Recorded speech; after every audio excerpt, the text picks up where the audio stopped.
Hey y'all, welcome back. Today I am doing a mitt. The measurements are 8.5 for the giant's patch and then the cotton patch under it. And on the outer edge it is 10.5. So I just basically do a 2-inch difference. That's it. And then I create a little strap, right? So I'm going to take it to my machine and I am going to stitch it down. I want to stitch these 3 layers together. As you can see, I use like a little zigzag stitch or whatever like that, right? But I wanted to make sure this, your thread is corresponding. So I ended up using red because it was one of the colors. And I want to cross on one side diagonally, and I'm going to do it again. Now you can do a regular zigzag stitch, but mine is a quilting, so I found a different stitch that I like. And as you can see, I'm just going to start folding the edges inward, and I folded it twice, and I'm going to go ahead and do a straight stitch across, but I'm not going to go and fully close it, if that makes sense, because I do need one of my corners to be free for my little pot holder loop.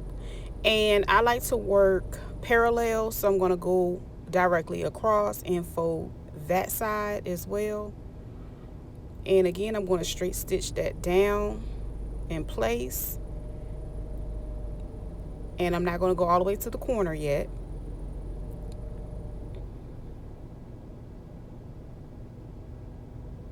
And I'm cutting my strings.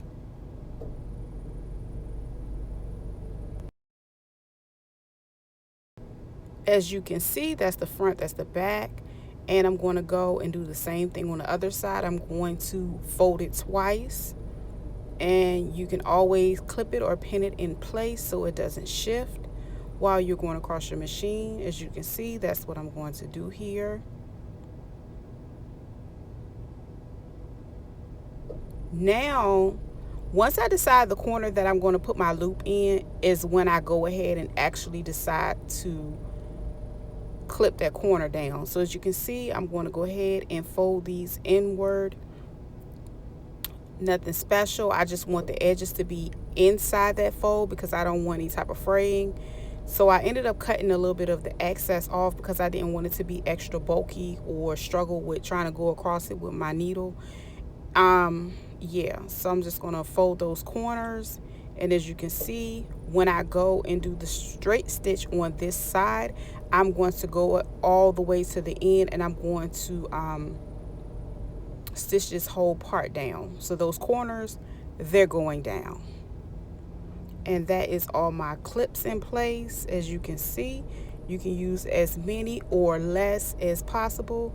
It all depends on your comfort level. So again, I always back stitch starting out my project, and I'm going to go and straight stitch it all the way down. Now my straight stitch on this machine is generally like always the first and second setting for the Brothers SQ. I don't remember the number. I think it's like something 92. Anyway, I love this machine. I really want 2 of them. But anyway, I went ahead and stitched that side down. I don't know what I'm doing here. I was looking for something. I don't know why I pulled that up. Or I might have had some music playing. I'm not sure. But anyway, I always cut my little edges. Always trying to multitask. So as you can see, I'm going to go to the parallel side.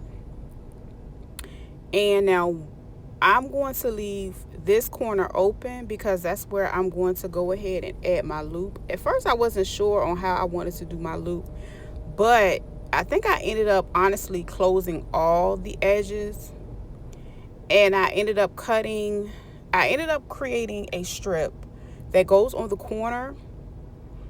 But the way I put it, as you can see, it's open to where I can go ahead and stitch it on both sides. It's weird and awkward, but it worked for me when I decided to do this project. Y'all let me know how y'all do yours, because honestly, it's so many different ways you can create a loop. It's no perfect way to it. It's all about, I guess, your comfort level. Okay, this is how it came out. I hope you guys enjoyed this video. Peace.